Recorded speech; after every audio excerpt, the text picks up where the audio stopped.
The pathway to purpose isn't paved with compromise. If Jesus would have said yes to sin at that fork in the road, it would have cost him his soul. And it will cost us the exact same thing. Jesus gives us a roadmap for how we can say no to sin. That's kind of the big idea of this entire message series. That's why I'm wearing my Say No to Sin shirt today, because we need to learn how to say no to sin, because we're going to get plenty of opportunities in our life to say yes to it. And today, we're going to figure out what happens when the devil kind of plays his final card. And it matters that we understand how he operates in those moments, because you guys, there's a battle going on in all of our lives. And it exists in this space between who we are and who we are becoming. Between the lives God has for us and the lives we're willing to settle for instead. And in the middle of that space, there is an enemy who's going to lie to us about who we are and about whose we are, about what we really need and where we really should go. And he's going to continually invite us to take the path of least resistance. And that's what's going on in Matthew chapter 4, verses 8 through 11. So if you have a Bible or a Bible handy, you can crack it open there. If not, you can follow along with the words on the screen. If you need a Bible or your kids need one, we have them for all ages. Back in the Next Steps area, there's a reading plan tucked into the corner to get you going. Grab one before you leave today. But before we dive in, just a little bit of background. In the end of Matthew chapter 3, Jesus had been baptized, and the Father's voice thundered from heaven, "This is my Son, whom I love, with whom I am well pleased." And then immediately he was led out into the desert to fast for 40 days and ultimately be tempted by the devil. So the devil showed up thinking Jesus was really weak because he was hungry, but Jesus had killed the craving Satan wanted to use to control him. And so he said no to sin and refused to turn rocks into bread and eat. And when private temptation didn't work, the devil took him to a really public place, to the top of the temple, and dared him to show off for the crowds and kind of announce who he was in spectacular fashion.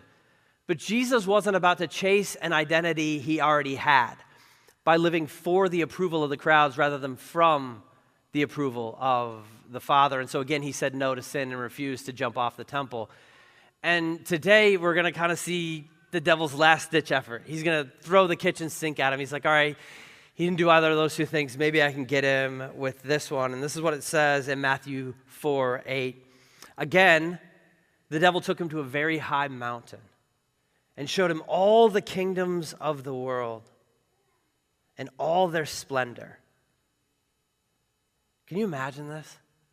Like, try to picture it. Jesus is like standing on the edge of the world, looking at all the beauty and all the glory and all the wealth. It's everything he came for, everything he stepped into the human story to redeem. And then comes the offer. All this I will give to you, said the devil, if you'll bow down and worship me. I mean, Jesus gets offered everything. All the kingdoms, all the wealth, all the glory, all the power, all the authority immediately. Like without any more frustration or misunderstanding, without any sorrow or suffering at the end of the day, without the cross.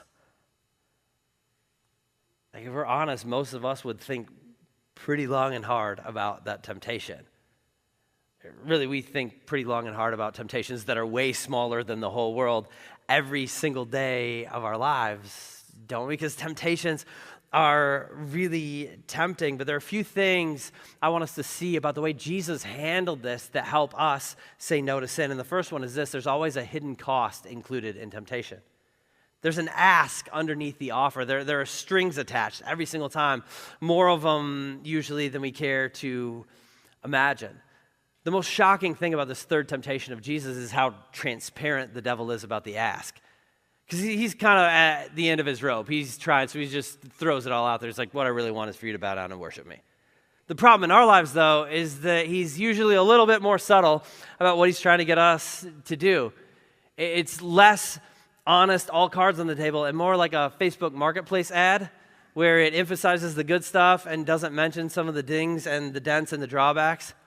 Any other Facebook Marketplace husbands out there? You got to risk your life regularly to meet a stranger in a Walmart parking lot and make $5 You're like, I don't know about this. Or you drive halfway across town, like, could you go to Bondurant? And you get there and you're like, this is not what you thought you were going to get, but I will bring it home to you anyway. Like that's kind of how the devil operates most of the time. Temptation comes in this pretty package that looks good, that looks like something you really want, and it's like you can have it if you'll just fill in the blank. If you do this, if you'll sell this little bit of yourself, and often that hidden cost ends up being way more than you wanted to pay. Like when you say yes to sin, it could cost your health, your marriage, your peace, your joy, your friendships, your hope, your influence, and a whole lot more. But the thing underneath all the other things is your character. There's a price for the product the enemy is peddling. There's a price for the path of least resistance, and the currency is character. A lot of decisions in the world seem really good until you make them, and then they make you someone you're not. Last week, I talked about how temptation is an invitation to choose what feels good now instead of what is good later. And that's true. Also, temptation is an invitation to trade who you are for what you want. So it's important for all of us to ask ourselves the question, like, where in my life right now am I being offered that trade? What am I being tempted with? What are the forks in the road where something looks really good to me, but it's going to cost a little bit of my character and my integrity to get it? And is it worth the price that I'd have to pay?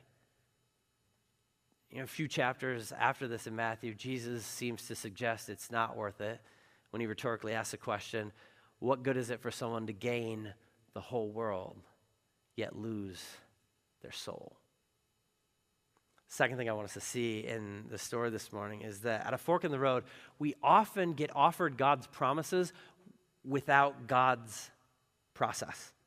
We get shown a shortcut, so to speak. We've talked for the last couple of weeks about how temptations don't always come into our lives as like this idea that we ought to go out and do something incredibly evil.